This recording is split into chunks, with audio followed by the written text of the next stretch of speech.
Hello there, commanders, and welcome to the second battle of the highlight match of the round between China and Ukraine. And we are seeing a new map. We have seen Rubicon 3 times so far, and this is the first time we see Capitoline Hill. Let's switch off the fog of war so we can see what both teams are up to. The Ukraine team is definitely up to charging quickly through the middle to get some scouting done. But let's see what happens on the rest of the map. 2 melee players, 3 melee players being sent to the left flank by the Ukrainian team. Only cavalry so far in the center, some infantry maybe being sent to there as well. And then 2 ranged players on the right flank accompanied by 2 melee players. For China it is 1 melee player accompanied by pikes and spears, hiding behind a building like that, trying to be very secretive, not giving up what they are up to. They're about to face archers and repeating crossbows as their own archers alone. So China decided to bring 2 ranged players. I see the same is the case for the Ukrainian team. Where are they? Where are the Chinese repeating crossbows? There we go. Yep, they are here in the center. So China committing quite heavily to the center. Ukraine only sending 2 cavalry units there. So they're sort of giving up on C. And C, once captured, is very hard to get on this map. Chinese team is betting their chances of victory on that. Fight erupts here in the forest between Ukrainian and Chinese spears, also Ukrainian glaives, sort of meeting in the middle a little bit closer to B, so that helix zone will be there for the Chinese team if they want to. And the forces that they have committed to C, the Chinese team, are now supporting the attack on east. The front lines over on this flank are stretched quite a bit. Let's see what is happening on the other flank. Archers have managed to get rid of one of the pike units. Big crosses definitely have also to do with that as well. And the archers are facing an uphill battle in the range duel and just overall getting wrecked. Almost no damage being dealt to neither repeating crossbows nor the archers, but it's all about melee units after all. But it looks like the Ukrainian team is winning in that aspect as well. So the Chinese ranges are almost removed, cavalry also flanking from behind, healing zone denied. A is looking very badly for the Chinese team, and they may lose it before C even is unlocked. 30 seconds until that happens. The Chinese team is coming quite heavily towards E, hoping they can capture it. If they could capture it and still take C for free, that would be very good for them. But the Ukrainian team is healing up, but the healing will be denied. That is quite good by the Chinese team. 2 versus 3 on top of B for Ukraine, but China is healing up as well. What are you healing up? Oh, there we go. Oh, so one of these units is yours. Okay, there we go. That does make sense. Okay, China is contesting E. A almost already lost. There we go, 1 last unit here standing. Caesar infantry definitely not going to live long, even if it was Scipio. Definitely wouldn't be the case. C is now unlocked. Chinese forces are moving over there. They're not giving up the tower, they're giving up a lot of the pressure that the repeating crossbows were providing towards E. So it looks like they have kind of given up on taking E, but it is very possible for the Chinese team to take E in this situation. If they just kept up the pressure, there's nothing really contesting C. Could have really taken for free with these 2 spear units. Even if Ukraine sends cavalry, that was still very free capture. I think that is quite a huge mistake by the Chinese team to give up on taking E, which was very possible for them. The forces are equal in terms of infantry, but if those repeating crossbows would make their way down there alongside with some of the spears or swords or whatever, they could have made it. But they're still thinking they can. Now they're repeating the advance, but they have given the Ukrainian team quite a lot of time to respond. Ukrainian team has already captured A, they're already healing up, and now they will be able to respond in kind and send forces to C. So because of this mismanagement, this sort of misdirection the Chinese team have gotten themselves into, they have kind of just fallen behind on the tempo of the battle. And as you can see, Ukrainian team is already all over C. The Chinese team didn't even heal up yet, and they won't be able to do so as the Ukrainian cavalry charges in. And the Chinese team again opted to not bring a single cavalry unit, so I think now they're paying the price for that. Yep, Ukraine is going to capture C as quickly as it becomes available. Maybe the Pikes will have something to say about that. We'll see, that is Sula. He can face the pikes frontally with his fortify. The Scipio cavalry is in the area as well to help. Pike phalanx goes down. Do you see fortify? No fortify. Oh, that's interesting. But, well, the prescription will also do its job. Charging the back of the pikes, riveting crossbows helping. So, yeah, C is going the way of Ukraine. A will go the way of China, but they could have done that 1 minute ago easily, if not 2 minutes ago. They are just very, very late to the party. Now they're trying to send their archers up to C while they're still controlling it. Oh, if they capture E and they hold C, they will still control 3 out of 5 points. So that will be advantage to China. They're sending their reinforcements. They managed to get some spears on top of there. So if they can survive for long enough for the Chinese reinforcements to come from both flanks, and that may save the Chinese team yet. Cavalry just suiciding, delaying the Chinese reinforcements from coming in. Only 1 unit remaining for the Chinese team on top of C. The archers are there, but they obviously cannot get out of the point and contest. Ukraine is just really ignoring them. All they need to do is get rid of that one single spear unit, and that will be essentially battle won. As I said, once C is captured, it is very, very difficult for the other team to capture it back if they have heavily committed to the flanks. The Chinese team is using the fact that they have actually captured C and now respawning multiple players who have died before, or to the point those players that have died over there on the A flank most likely. So we'll see. Only 1 last unit remaining. China needs to make their way on top of C. Looks like another sword player will be able to do so. So it may not be over yet for China. They are getting a little bit more points per second, just 2/10, but still something. Ukraine may be looking to launch a sneaky attack on the base, maybe not, just hanging around in that area, doing nothing. And China is now looking firmly in control. So you could see, that's exactly what I said. Even though the Ukrainian team was all over C, they were so damn close to getting it. But once you capture C, on this map especially, it is very difficult to get it back, because C is kind of like literally an isolated island, quite literally an isolated hill, which has very limited ways of approaching it, flanking it, and Chinese team is definitely taking advantage of it. But they will also need to hold E if they're looking to win by controlling 3 points to 2. And with 1 unit routed and only 1 unit left on E for the Chinese team, it doesn't look like they will be able to do that. They will need to respawn something here on E, but nobody is dead from their team. There's 1 player that has only 1 unit alive. If we can spot him, that's probably... no, not him. I have no idea where he is. Doesn't really matter. Maybe it is him. Maybe the name is just not popping up. The UI bugs are there. Oh no, here he is.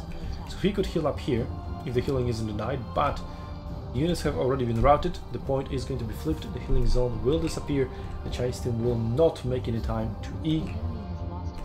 And despite controlling C, it will be the Ukrainian team. Oh. C is now being captured.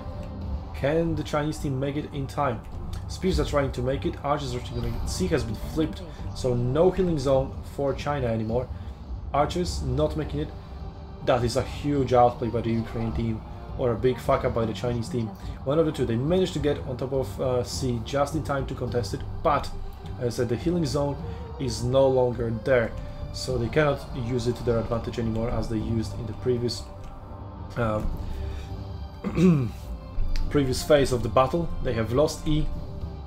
The Chinese team really is just 1 step behind the Ukrainian team. They're trying to react. It's like, oh no, they're capturing C, let's reinforce C, but after we reinforce C, well, they capture E, and they're trying to react, trying to put out the fires, but before they put out 1 fire, another one is started by the Ukrainian team. And the Chinese team is really pressured hard in here, and they're not looking very strong at the moment. 0 points already gained per second as B is being captured. Nothing from the Chinese team in there. There will be a player spawning in there in 8 seconds, so he will probably make it in time. He'll try to make it, but he can obviously be stopped. There are some melee units coming from behind, but will they be fast enough? That is the question. Ukrainian team is also sending reinforcements towards B to cap it faster. And let's see, they charge out off inside swords. They need to do it inside the forest. Well, you don't see that they're coming yet. Yeah, the Ukraine team does not have vision. B is going to be flipped. No healing zone, no spawning in here anymore. So all the dead soldiers, all the dead players from the Chinese team now need to respawn at the base. That is the last thing they have left. The Ukraine team absolutely in control of the entire map. Really, really well played. Multiple Chinese players now recalling back to the base. We'll see what they will do. They have a huge blob of infantry over here. Sending pikes and some spears over to A. Some 2 players to C. Repeating crossbows also. No, they are committing 3 players to A. They want to punch through that way. They realize that most of the Ukrainian forces are in the center and on their right flank.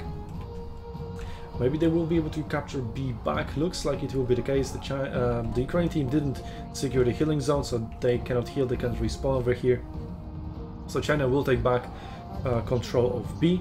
There we go, they're back in control, almost. But the Ukrainian team is threatening a base capture if they rush through C. Now they capture the watchtower, another key area. That's why C is so important. You just see everything around it. You have 2 watchtowers, you see everything incoming, you know pretty much every single move of the enemy team if you control center, and then you can use that information to your advantage. So the Ukrainians now know that the Chinese team is launching the attack over on A, so they're responding to that and sending multiple reinforcements. They're not taking any risks. The Chinese base is wide open, nobody in there defending it. Chinese team is completely committing to attack on both flanks. And if Ukraine realizes that, which I think they do, they could just, hey, you're not protecting your base, we'll just cap it. Let's see. Pikes are making their way on top of A. There's 1 unit of swords protecting it. The spears have pushed way too far, now being cut down by repeating crossbows, but the repeating crossbows are being barraged by the Ukrainian archers. They don't deal that much damage, but the cavalry is also on their tail. They're going to hide behind the pikes. 1 unit of swords on top of A, but more and more units coming in. The pikes need to reposition and block the incoming reinforcements, so they cannot do really anything about any reinforcements from this side anyway.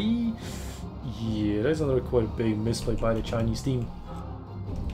The Chinese team have also pushed with quite a lot of soldiers over here. They do have the numbers advantage on both sides.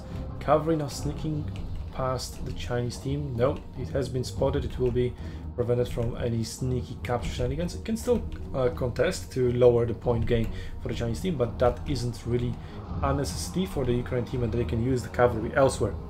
Well, the Ukrainians have made their way on top of A in time from C. They still haven't launched an attack on the base. Now 1 cavalry is in there, but it's just passing by.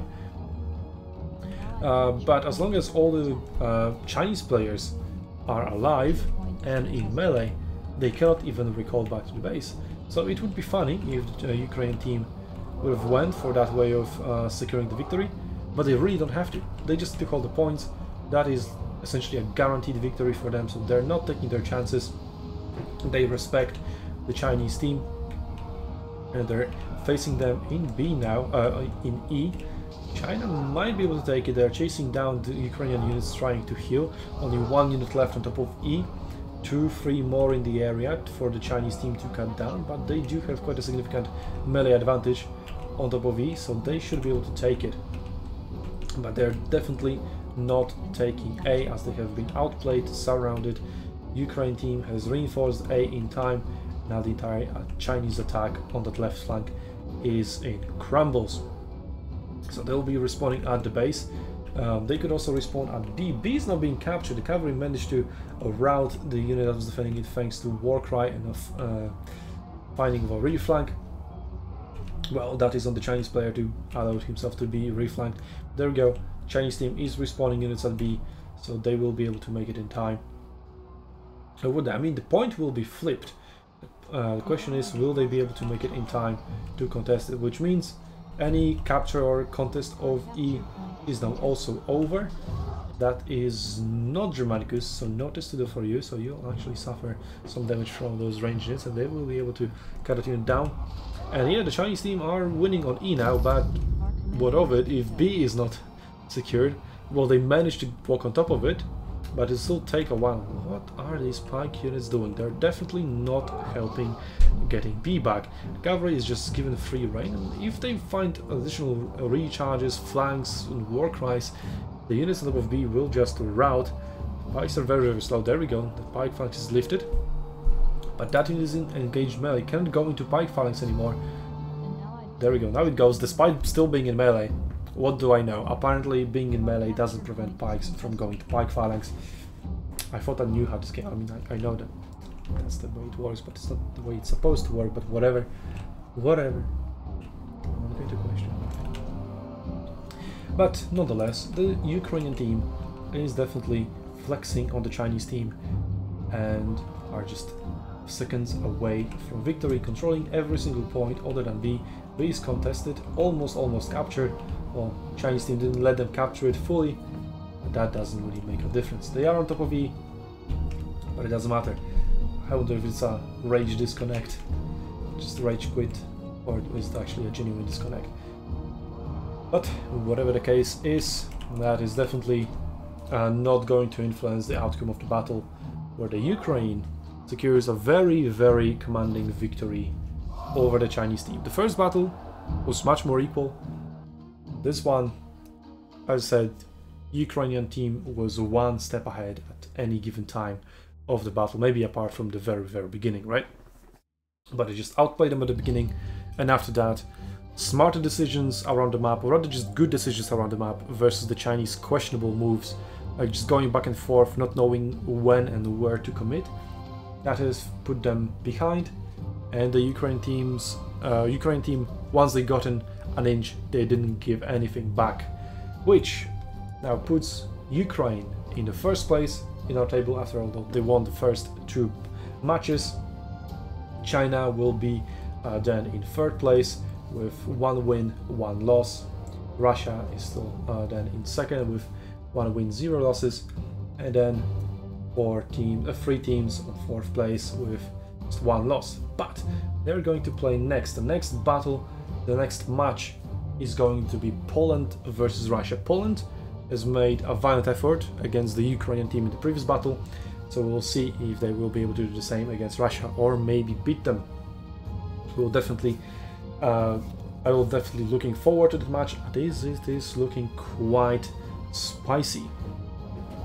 Well, until then, I will see you on Arena's Battlefields, Commanders.